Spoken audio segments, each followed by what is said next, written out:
Hello, everyone. I am Matthew Thomas, and this is a very special episode of Super Cool Radio. My guest at this time, hailing from New York, he is the host and mastermind behind Chillin with the Rick. Please welcome Rick Smith. Woo! Here I am. Welcome to Chillin with the Rick season 3. Oh, damn it! That's not my show, son of a. You jumped the gun a little bit on that. That's all right. This episode is Super Chillin with the Rick. How's it going, my man? It's going good, brother. How are you? Doing good. Today's like the one day this week that it didn't snow for me. New York's getting a hint better, but not too much. And I plan on interviewing you in this video as well, because that's what I do. Well, yes, anyone not familiar with Chillin' Rick, he's a really cool guy. I will be honest. He interviews a lot of cool bands. Yep. And features a lot of cool stuff. He's got a little bit of a different setup. Obviously, I'm more digital. You actually in person interview your bands. How is that? Well, I get a whole. I'll spit it out. I'm not nervous or nothing. Dude, I haven't did a chillin'. This is your show, but I haven't chilled since August, so I'm a lot rusty. I'll tell you how chillin' started. So it was I had a dream one night that I was interviewing people. And I was like, well, me and Roy, did this camera thing, to promote what we used to belong to, the United American Legion. And I think that's what led to the dream that I was like, all right, we're kind of doing an interview on the phone. So my little pea brain had the dream that I was interviewing people. I was like, I'll just make it musicians. Them are cool people, So this was July of 2019. So I get a hold of Roy Costin and I ran it by him. He's like, I love the idea. Let's try and do something. And so my very first episode, I was out here on my patio right behind this chair. And the neighbor was walking down the driveway. And I'm like, what's up? Welcome to Chillin' with the Rick. And I just thought of the name off the top of my head. And I was so embarrassed. I mean, it's dead quiet out there, and I'm out there yelling. And my first guest was a guy who likes to dress up as a pirate. He calls himself Captain Jack Fettuccine. I get better. So I go along with the interview, just like, and it went perfect. The interview was perfect. I said, there's no way in hell this is going to fly.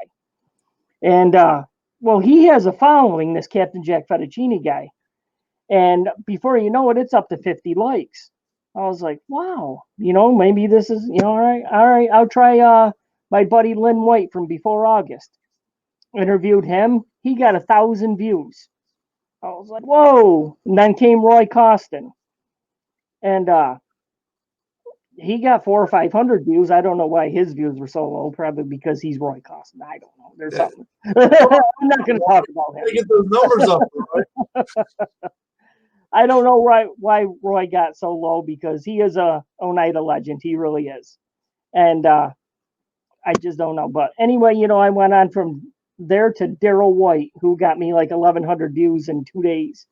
I was like, wow, and it just caught on, it was like wildfire. It's like, wow, so yeah, that's how that all got started, with just a fake pirate in my front yard. That's gonna be like a sight to see. You're trying to walk your dog down the street, and then you got some dude yelling off his patio with a guy pirate. I mean, come on. It was 11 o'clock in the morning in July. It was already like 100 degrees out. He's in his full Captain Jack Fettuccine gear. He's dying. I'm wearing 2 shirts. I'm wearing a nice Under Armour polo and a white shirt underneath. I'm dying. I'm a fat guy. I sweat. Like I said, I didn't think it was going to fly, but it did. A lot of people liked it. So yeah. No, dude, that's really cool though. Just how I'm kind of the same way with I said, hey, I think I could start doing this, and I just dive into it. Yep. So what made you want to do it? Like I used to watch like Johnny Carson when I was a kid, and I like the whole interview process and the behind the scenes stuff. That's how I got into it. What made you want to get into it? So I got a little bit of a different route that I took to getting to do interviews. Yeah. So I used to have my radio show. I started in March of 2019 with my radio show. Yeah. And I was mostly just playing music at that time. And then Yep. I became friends with a band I saw at a concert. I'm like, maybe I should, I think I should interview these people. I'm friends with them. They're really cool. And I was like, you know what? I contacted Elsie Binx out of Detroit. They had a Battle Creek show, which is not too far away from me. So I was like, you know what? If they want to do an interview, I think I'm just gonna go for it, see what they say. And they said yes, we would love to do an interview. And that's how that was my first interview, January of 2020. Okay. So I was doing my radio show for a while. Yeah. Then kind of when like the pandemic started in March, and it's understandable that like my viewership kind of wasn't there that I could continue the radio show in the same format. Yep. So I took a break for like a month. I said, let me regroup, let me think about what to do. And then I came back with April and I started doing it. How about I interview people? And then that kind of started, building up, and now I'm back playing music again. So it's kind of came like full circle now too. Yeah. That's awesome, dude. I like that story. See, that's what musicians, my fascination is everybody had to start somewhere. I want to get to the whole process of where you started and where you are now. I want the whole damn story, tell me beginning, middle, currently where you are. Hopefully there's no end. I want them to keep going. And I feel bad for them right now because with COVID, it's easy for me to book them because they're not doing anything. But as far, I want them to get back out there and doing stuff. I want a little challenge like, Rick, I can't, I got this, in season 1, I ran into that a lot. But there was this cool band, called Gridley Page. And I'm friends with a guy. Actually, my show was sponsoring his show this week. So that's a cool thing, and I wanted him on the show, and he's been doing it for 30 years. And I had literally just started. Hey, I'm typing on Facebook Messenger. Hey, I'm doing this new thing called Chillin with the Rick. I want to see if you wanted to come out. And he could have told me no, but he was cool and he showed right up, I think, the next week. Daryl White from 3-Inch Fury did the same thing. He damn well could have told me no because he's very popular, so I got lucky. And now I'm friends with all these guys, and, I don't even have to, when I'm writing to them now, and they just say yes without even me asking. So that's a cool thing. They know what I want. It is kind of cool about like how you become friends with these people. Like even like at first, like I remember like having to message people about like when I asking them to play music on my show. You had to you have to say stuff kind of differently. You have to present yourself. This is who I am. This is what I do. And nowadays, like, hey, can I feature music? And obviously they say yes to me. So at least I hope so. Yeah, I hope so too, and I hope they never say no. So yeah, I've never had anyone say no yes, and that's a good thing. I haven't had anyone directly say no. I've had some people not get back to me, so I mean it's technically not a no, but it's also not a yes. But I'm okay with it. If anyone who ever contacted, if you see my message, ever do, I'm here. I'm still here. I got a hold of you. I go, Matt, interview me. I'm freaking dying here. I got nothing to do. I miss doing this. I'm going through withdrawals bad, and I don't start until May. Because I'm a summer series, and I do it outside, so I got to make sure it's nice out. So I'm flipping out. I can't wait to do this. You got a little bit of a challenge, like being outside. As you said, it's like 100 degrees out. You got a guy in a pirate suit sweating bullets. Dude, and I worked overnight too, so I'm getting up during the day and trying to set this up and try to interview people and try to entertain, and it's just I got my ass kicked last year, but this year I got a day job, so it'll be cool. It's a balance. Like I totally feel you about how to like when to set stuff up and like this day's not gonna work because I got this going on, but how about this day? Like I mean, it is a process. I was talking to some people about like scheduling and stuff and like how they do it and like how I do it, and it is definitely a process. You have to figure out like what days you can do it, what days work best for them, what time. Like I people, go. Yep. people think like, oh, this is just the show, this is what we present, but there's so much behind the scenes that we're doing to make our show like the quality that we have it. There's a lot that goes into it. Yep. Yeah, and I go through the same thing, man. You know, like I said, it's easy now because of COVID. You know, it's like I know you ain't got shit to do. So, you know, Is that your opening line? No, I'm very polite. Hey, man, you gonna chill with me again? That's you know, usually how I do it. They're like, hell yeah, I'm gonna chill with you again.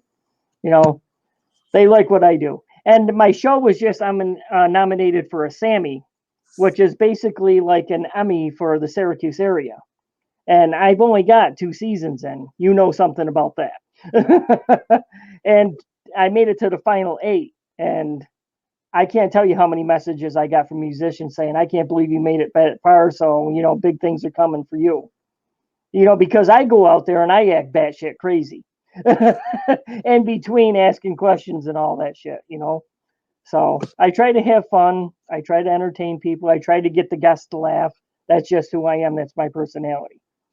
And you know, some go with it, some don't. You know, some are like, you know, they're more reserved and they're like, wow, this guy's nuts. I just can't help who I am. I can't help who I am. I'm an outgoing guy. Now, yeah, I've seen some of your episodes, man. You do keep it, you know, fun and entertaining. I try to do the same thing. I mean, I try to make the guests laugh. If I can get someone to laugh, I'm usually pretty good about it. Yeah. This is gonna go good. Have you interviewed somebody so far that you're like, wow, I can't believe that I'm interviewing this guy? Has that happened to you yet?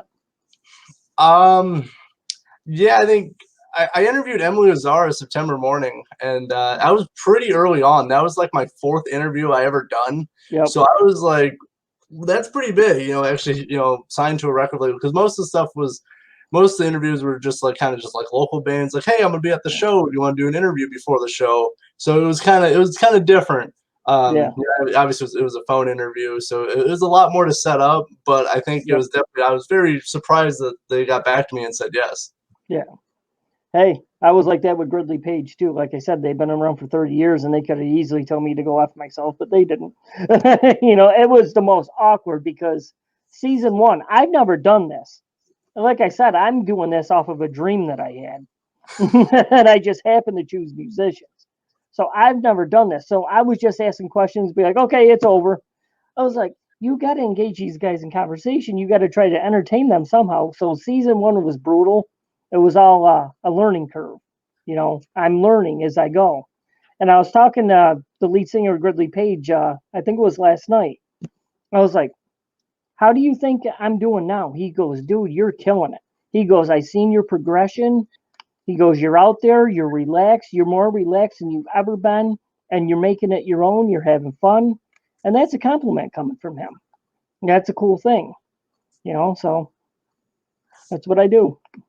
Yeah, for sure. I mean, I think I've done almost 100 interviews now, not like I keep count, but I feel like in the last couple interviews, probably within probably the month or so, that I feel like I finally understand like kind of what an interview is, what I'm supposed to do. I feel more relaxed, because I was kind of nervous at first, and I was kind of, you know, kind of with you. I was just like, oh, here's my questions. You kind of run through them, and that's it. Yeah. And now it's kind of like, well, let's build off that, or can I expand on what that person just said? So to make it a more insightful interview and more entertaining, more fun. Yes. You're doing a good job, man. I watched a couple of years. I was like, that's Rick 2.0. That's a little chilling right over there. You're cool. I'm chilling. So, you know, it works, brother. It works. I'm a fan of yours, man. I really am. Dude, thank you so much. And I'm a fan of your work too. And it's just nice when you're able to actually get to do this, a little bit of a change of pace for me. I usually interview musicians, but now I'm kind of branching out a little bit, you know, interviewing Rick Smith. Who the hell's Rick Smith? I don't know. Not like I got notes on the guy. It's a guy who does what you do. That's all I am. I'm a guy who like I said, I was fascinated with the behind the scenes stuff, the backstage stuff, the interview process. I was fascinated with it. So here I am.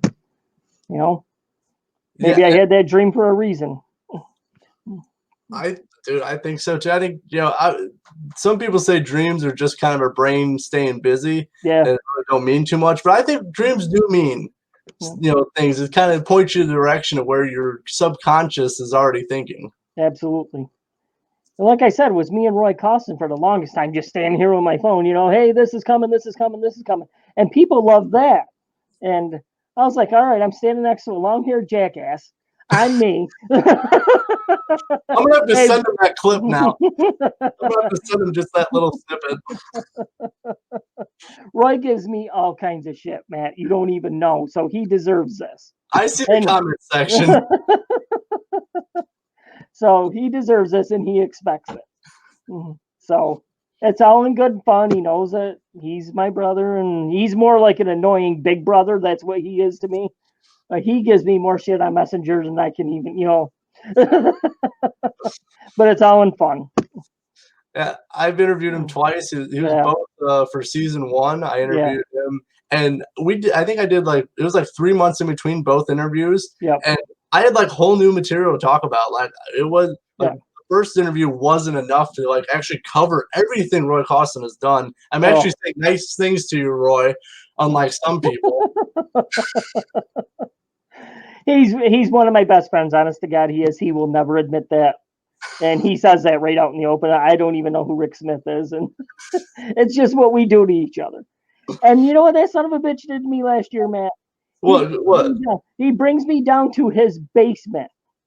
And he wants me to do the interview down there because he has 1,100 totes of stuff to go through. And oh my freaking God, it was about 110 down there. I go, Roy, I'm a fat guy. You can't keep a fat guy on 110 degrees, brother. What the hell are you doing to me? And I just told him off the other day about it. I was like, you're not doing that. You're coming to my backyard. I will help you lug totes if God, I'll do it. You will lug totes to my yard. I'm not sitting down in your basement baking again. And we're fighting back and forth with each other. It's just what we do. We have fun with it. I can see Roy Costin doing that. I've seen his basement. He's interviewed on my show from his basement. I mean, it looks really cool. Don't get me wrong. He's got a nice setup. Yes, he's got. I mean, a ton of memorabilia. You'd be blown away by what the stuff. 40 years of doing what he's doing. He's got a lot of stuff. He was proud of the MTV rejection letters. He thought that was funny. I mean, I'd be heartbroken, if MTV wrote to me and said, you're not good enough yet, maybe. But he's just proud of it, and that's how it is. And I don't want to spend the whole interview talking about that hair bag. We're done now. Yeah, Roy's a good buddy, and that's it. We'll leave it at that. He's a good friend of mine as well. But that's it. No more Roy Costin talk. No more Roy Costin. Roy who? I don't even know what you're talking about. Costin what? Yeah, exactly. All right, well, I just got something I did want to talk about because again, you've interviewed quite a few people. Yes. Who's a couple of the bands you've interviewed that people should check out if they haven't already? Well, I wrote them down right here. I'll read the names off. Now I did the plan. Yeah. 169 Rhythm Section. I think they're on Spotify. Check them out. Gridley Page, obviously they're on every platform under the sun because of 30 years of doing this. Yeah. What do I got here? Leave it up to a blind guy, 3-Inch Fury. 3-Inch Fury, the Daryl White. Oh my freaking God, he is phenomenal. I mean, he sings. He's just top notch in my book. I love that dude like my own brother, and that's the God's honest truth. And I hit him up one night at 9:00 at night. I was like, Daryl, doing this new thing called Chillin with the Rick. Back when I had to do that, and he came to it. And like I said, he didn't have to. And I didn't know how rare it was to get this guy. He's like, I'll be there in 36 hours. It was a Monday. He was here on a Wednesday. And I forgot to clear the data off my phone. So we got, I think, a 40-minute interview in and only 11 minutes showed up. So I had to go through my data and clear everything out. It was a rookie mistake. And we ended up having a phenomenal interview. It was a redo. He was cool enough to stay around for it, and he knows how much I appreciate that. He was giving a new guy a chance. And we had a good time, and and we've been friends ever since. I've interviewed him a couple times since then. He's coming back this year for the finale. So, it's always good to see him. He's like a brother. He really is. All of these guys are like my brothers. So, it's a special friendship that I have with all of them. And I'm grateful to the bone for everybody who comes and sits in my hot ass backyard in 100-degree weather, coming from work most likely, so they're already tired. And so, I'm grateful for that. Yep. Yeah, So for sure. Yeah. I'll read a couple more bands that you guys got to check out, and we'll go on to the next one. Sounds good.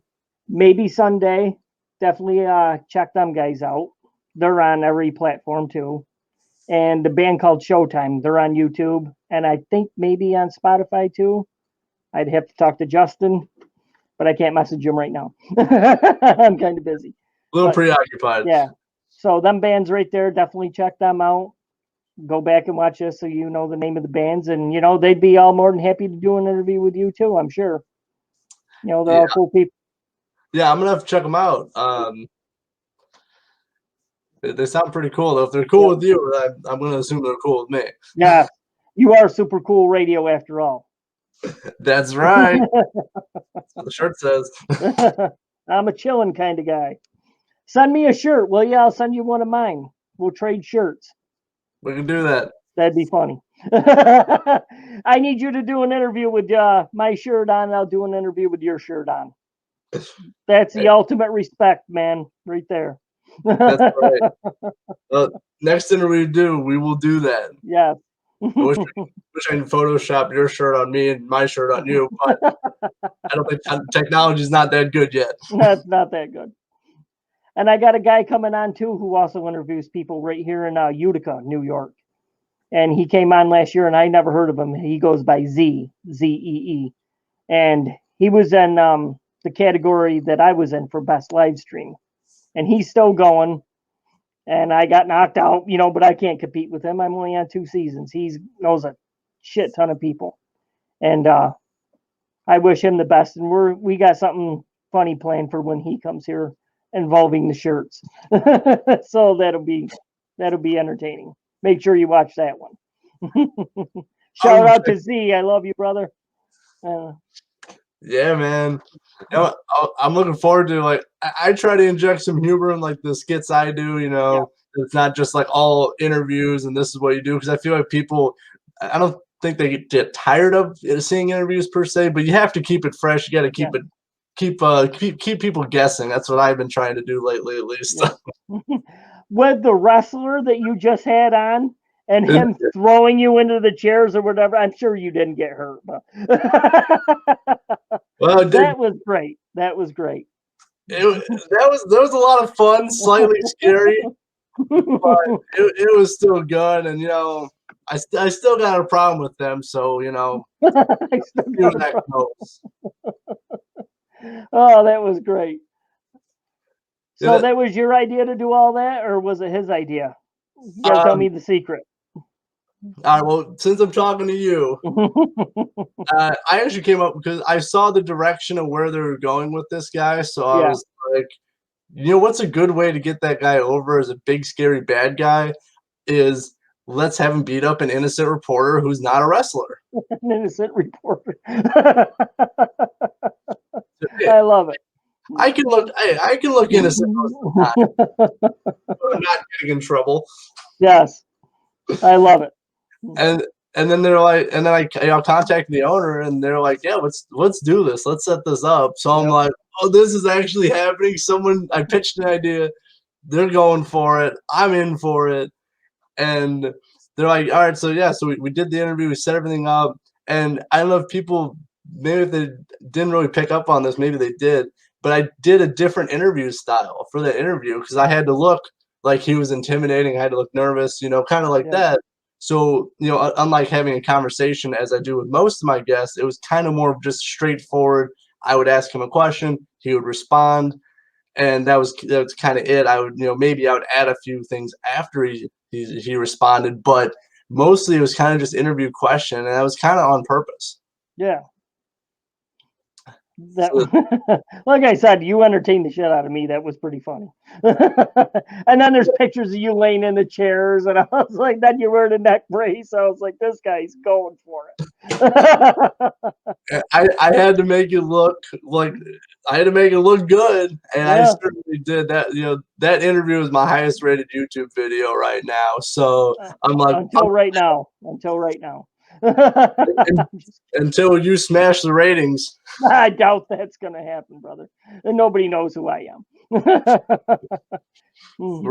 Roy Costin does. Oh, wait a minute, I said his name. Oh, where is that hairbag? Where is he? But I've been trying to do different. This is now my second season. I started it in January, so almost caught up to you, but obviously got a season up on me. Yeah. But I've been trying to do stuff differently. I'm trying to interview different people, and if I do an interview, I'm trying to include maybe a teaser for a new song. Maybe it's a new announcement. I'm trying to do stuff where it's not just an interview, that there's something more to the interview and to the people I'm interviewing. Yeah. And I think that's a great idea. I've got sucked into your little teasers that you posted. I was like, son of a bitch. When's this get released? When's it get released? So you got me, and that's good. So if I can get Rick Smith, I can get anybody now. I'm good. I'll pay you $20. Yes, though. Hopefully make this profitable at one point. That's right.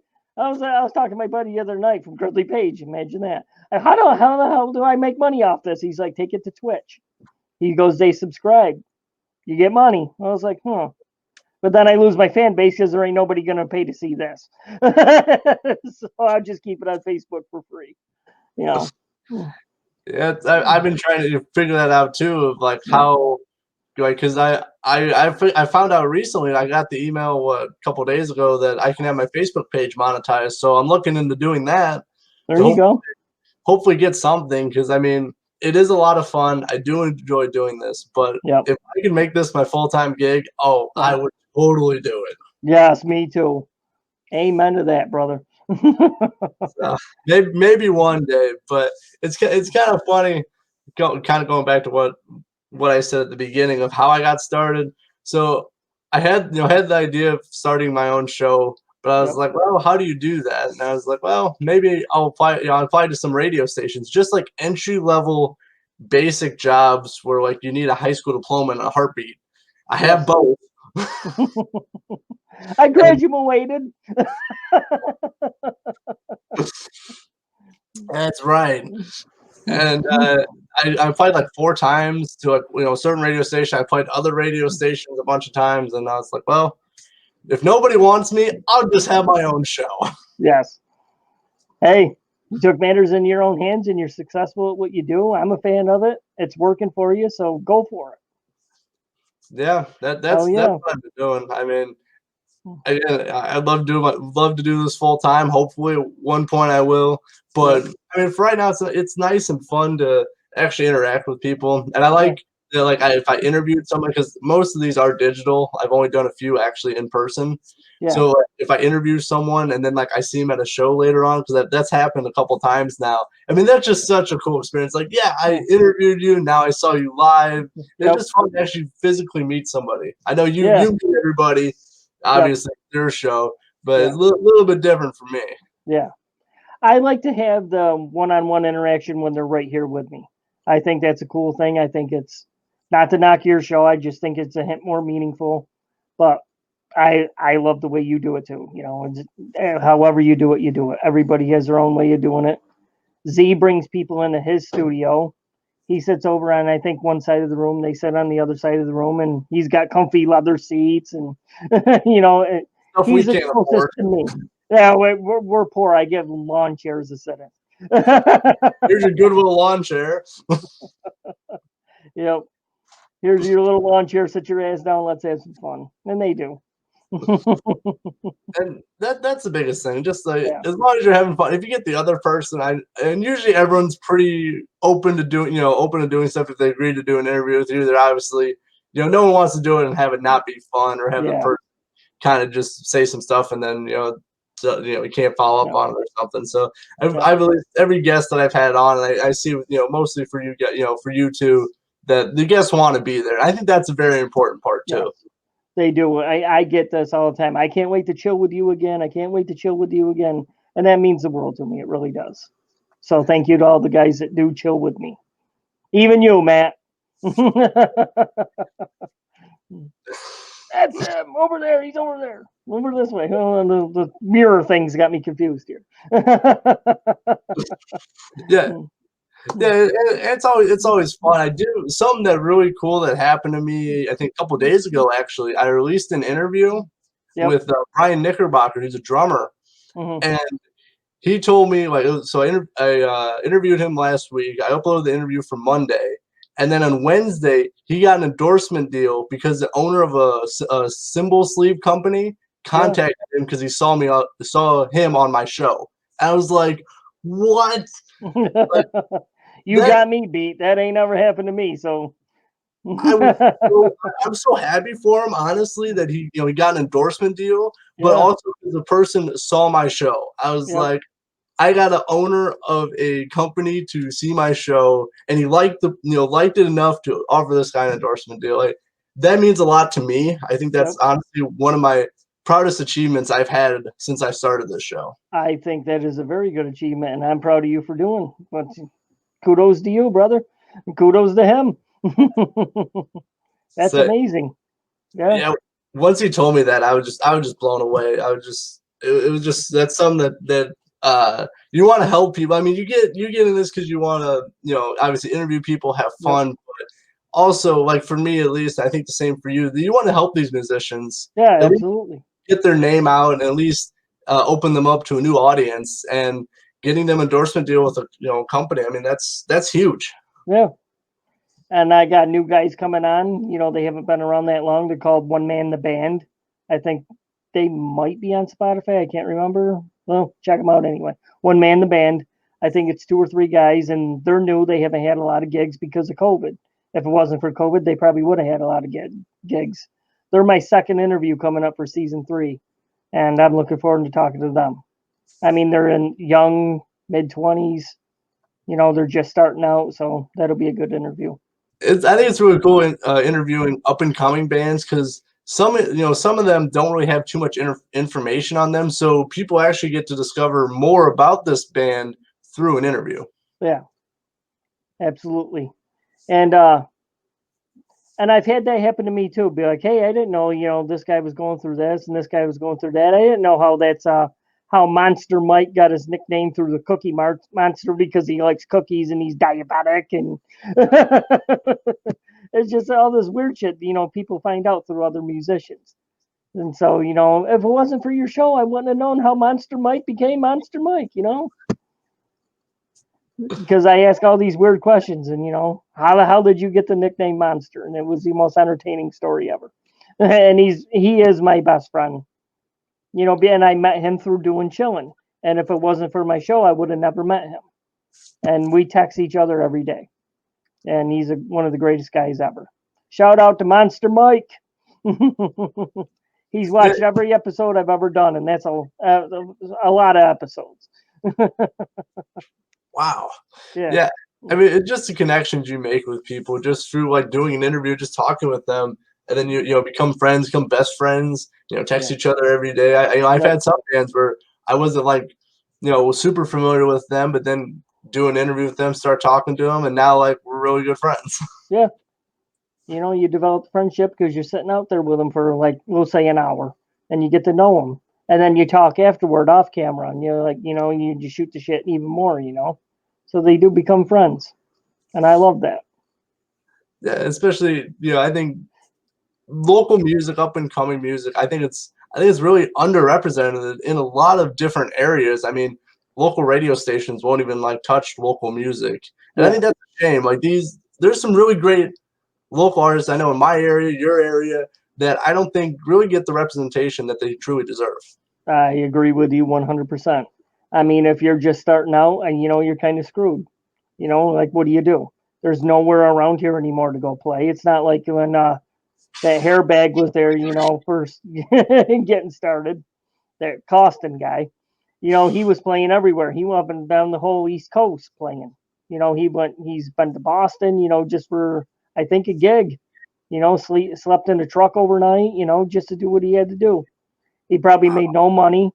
It's just the passion he had for music, and that's why he did it. Yeah. There's really not much money, especially if you're like a local band. I mean, they're really just doing it. I mean, obviously for fun to get better, get experience, but really, I mean, just like with the stuff we do, there's really not much money involved in it. No, no. You be broke asses like me, and you and get no money. That's why we can't afford leather seats. That's right. Damn you, Z. But speaking about us and like what we do, what's some of your advice for like someone looking to have a show or a podcast or really anything? What's kind of your advice for that? Go into it, be outgoing, be friendly, be super appreciative of what you're doing. Cherish the moments you get with the guys. Make it your own.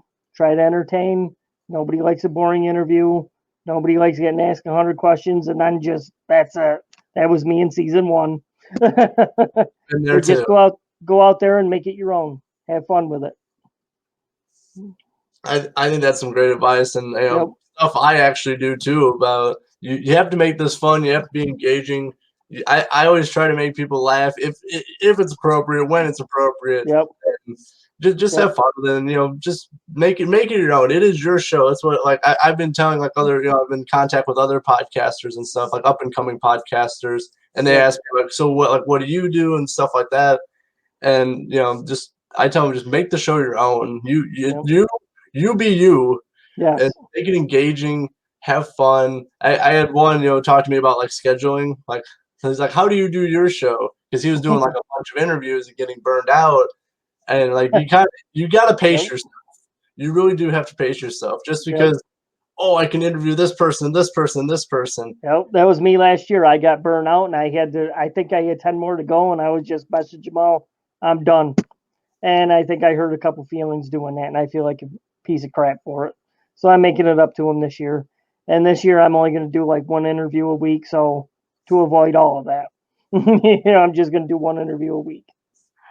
Yeah, I've been doing like one or two, and if it's someone who I really want to interview that I haven't yet, then I'll be like, all right, I'll make time to do this. Yes. But I've been trying to just pace myself, just because I think too you can oversaturate your product too. But like here's 3 new interviews in a week, and then it's like and like, well, who's gonna watch it all? You just had an interview 2 days ago. Now you have an interview now, and then you got another one coming up in another couple of days. I think you really that intensity. I think you can kind of wear out your audience too. Yeah. I did, and and I was real butthurt on season 1. I'm writing all these questions down. I'm trying to be professional. I'm trying to make this, something that everybody enjoys, and I'm getting 4 likes, 6 likes. I was like, you got to be kidding me! I have 807 people, 808 people in my group. I'm getting 5, 6 likes. Are you kidding me? So it is what it is, and I don't sweat that anymore. I'm out there having fun. The guest is having fun. They share it. As long as it's getting out there, people know who I am. I'm happy. Yeah, I used to get upset too. It's like I post something and get like 2 likes, and I go, "What? No, this is worth more than 2 likes. 3, come on now." Yeah, I understand. Trust me. But I just do it for fun. If people have asked me like, "Oh, how do you choose people to be on your show?" And it's just like, "Oh, if I think it's going to be fun, then I'm going to do it." I mean, I'm not like too super particular about it. But what about you? How do you like choose the people to be on your show? I just go through anybody that I know is in the music business, like local musician wise, and I'll just message them. And a lot of them already know who I am, so that's a cool thing. So I don't have to go into the, hey, I'm chilling with a Rick. I'm the host of Chillin with a Rick. All that spew that I used to have to go through. And they're like, you're inviting me to talk about myself? I'll do that. A musician talk about themselves? No. Yeah, it's pretty easy for them, especially to talk about themselves like Roy Costin. Yeah. Hairbag likes to talk about himself. quite a bit too, especially if you get rolling on Kiss music. They'll talk Oh, for days. I can't even. Like I said, though, he's one of my best friends. He won't admit it. I love him, and that's where that stands. No, exactly. No, Yeah, I always have fun, yeah, interviewing people, um, especially getting like new information out of people too. Like I've had a couple super cool radio exclusives that like, people like I want to say this on your show, yep, and I go yes, yep. please. What's that? This I've had that happen to me a lot. It's like I'm going to break the news on your show, or I'm going to debut a song on your page, and yeah. So, by the way, for Matt's listeners, I'm chilling with the Rick on Facebook. Type it in the little search bar. No G on the end, as you can see. It's over here. Chilling with the Rick. Give me a like. Give me a follow. It'll be yeah, worth it. yeah, please do like, follow. He's got a really cool group that he Yep. sometimes he mentions me, and then I have Yep. to go. Yes, I am he. I am here. I am me. Exactly. Rick, thanks so much for hanging out with me. A lot of fun talking with you. Very fun interview. I know we had a Yep. lot of fun things, especially talking about a little bit of the inside of like Yep. what we do for our Yep. show, production, and all that stuff. Yep. And I'm sure everybody on your show and my show appreciates it. I I hope know so. I know on my end they do, and that's what I'm here for. I'm waving the white flag at the local music scene, like, hey, pay attention to these guys, get them a gig. You know. Yeah, we need more people like what you do, what I do. Yep. More people putting a spotlight on the local music in Yes. our each respected area because there is so much cool music going on right now. Yep. And once again, I can't agree with you more. And I just wish, there was more of a platform for them to play, and there's really not. Yeah, unfortunately, but hey, maybe one day if any of the bands I've interviewed eventually make it big, I'd be like, yes, I'm gonna take credit for that. But Mine have already made it. A lot of the guys are top notch that I'm going to interview or have interviewed. So they've already made it without my help. It's just cool of them to show up and hang out with me or chill with me. yes, but what can we expect? I know you said you're gonna be starting up season 3 in May. Can you kind of give a little bit of hints and what's gonna be happening? I have the who's who of New York's local music scene coming to chill with me. And the who's who, I mean Justin Smithson from Showtime, uh, Z, who does what me and you do. Hopefully, this guy named Just Joe, who gets thousands and thousands of like a day. I had never heard of him until the other day, and I messaged him, and I had to do the spew. I'm chilling with Yep, him. He's like, I'm definitely interested, and that's where it stands. He's too busy to answer back. And I just have Roy Costin and Monster Mike together. They used to have the band Four Large Men. I'm sure you've heard Roy mention that. I So have, yes. that's two of the members. Monster Mike came in, I think, part 3 of the Four Large Men. There were, I think, 3 parts to that of different guys. And I'm having Wayne Johnson on, who was also in Four Large Men, but he's doing his own separate interview. He's an actor, musician, butt wiggler. I said that in his original interview and he laughed. So I'm saying that. Daryl White from 3-Inch Fury, who I've already talked about, he's going to be the finale. There's just so many, I can't even think of them. I got them lined around the block. I really do this time. So it's going to be fun. It sounds like you got a lot of cool things going on. Yes. Especially, I like when like people, especially if people like I'm already interested in interviewing, like they hit me up first to do an Like interview. I did. Yes, I'm like, yes, let's do it. Let's set up a Yep. date. Let's do it. Yep. And you got a lot of cool things in the works. Yep. I'm got some cool things in the works that I'm keeping under wraps right now. But Yep. I I think won't ask. I think 2021 is gonna be. I'm just trying to have fun and just try to Yeah. do different things. I think that's what you do with your show. Yep. I try to keep it fresh. I try to keep everyone laughing. And I dare say this is going to be my breakout year. That's how big it's going to be. So I'm hoping. I hope so too. You put a lot of effort. You put a lot of hard work into your show. So I hope this is your breakout year. You got Yep. You got big stuff in the works, Yes. and I'm looking forward to see what you got in store. Yeah. I want you to watch every episode, Matt. I'll watch your show if you watch mine. You got my word. All right. That's cool. That's chilling. That's right. This is why this episode is super cool. Yes. Chilling with the Rick. I appreciate this, brother. Thank you very much. I had a blast. As did I. Very fun talking with you. A lot of laughs going on there. A lot of insightful words. I think it was a lot of fun. Yes. My people, check out him over here. Super Cool Radio. Matthew Thomas. Check him out. That's right. And for anyone listening, please check out Chillin with the Rick. As I said, he is on Facebook, giving you great content for free, might I add. Yes, for free. Check him out. Give him a like. And just see all the cool stuff he does and that he has and he does. You can see him outside in 100-degree weather, sweating like crazy. Yes. You can't keep a fat guy in 100-degree weather, but I'm out there doing it anyway. and that's the price you pay for making great content.